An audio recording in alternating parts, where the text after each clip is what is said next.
Hello guys, कैसे हो आप सब। तो आज हम लोग पढ़ेंगे चैप्टर नंबर तो चालू ही है, प्रिंसिपल ऑफ मैनेजमेंट का पॉइंट नंबर 7। इसलिए पार्ट 7 में डाल दिया मैं, प्रिंसिपल ऑफ सेंट्रलाइजेशन। तो सेंट्रलाइजेशन का मतलब क्या होता है, किसके पास पावर होनी चाहिए।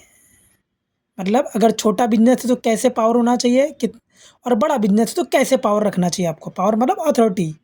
ठीक है, एग्जाम्पल लेते हैं, समझ जाएगा। सालू है, सालू का शॉप है, छोटा सा शॉप है, कस्टमर आते खुद ही अटेंड करती है, पेमेंट डाटा खुद ही कलेक्ट करती है, खुद ही सुबह दुकान खोलती है, खुद ही रात को बंद करती है। सालू बहुत कमाई, अच्छा अच्छा कपड़ा बेची, बहुत कमाई, शॉप दुकान दुकान बड़ा कर दी। अब वो ऑफिस में कुछ नहीं आती भाई, कभी आई कभी नहीं आई, उसकी मन मर्जी से जी रही है।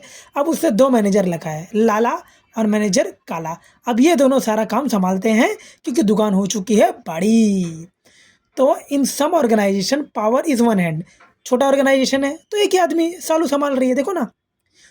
तो some organisation the power in one hand, this situation occur in small. छोटे हुए में तय होता है, लेकिन अगर साइज ऑफ ऑर्गेनाइजेशन बड़ा है, अभी बढ़ गया ना दुकान, दुकान भी तो ऑर्गेनाइजेशन ही है ना, बढ़ गया तो दो मैनेजर को लग दिए।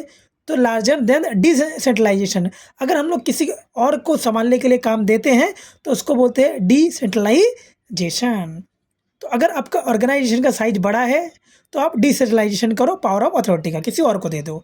तो प्रॉपर बैलेंस होना चाहिए बिटवीन सेंट्रलाइजेशन का एंड डिसेंट्रलाइजेशन। आपको पता होना चाहिए भाई, छोटी दुकान है तो खुद ही करो, बड़ी दुकान है तो 4-5 आदमी को रखो। ये बैलेंस आपको आना चाहिए। ये नहीं अभी नई नई दुकान है 15 लोग को रख लिया, अरे काम भी तो होना चाहिए। तो आपको बैलेंस रखना है। तो ये कैसे होगा, done according to the size of the organisation. Depend करता है साइज़ क्या है, डिपेंड करता है साइज़ क्या है।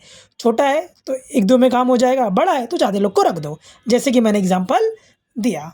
Thank you.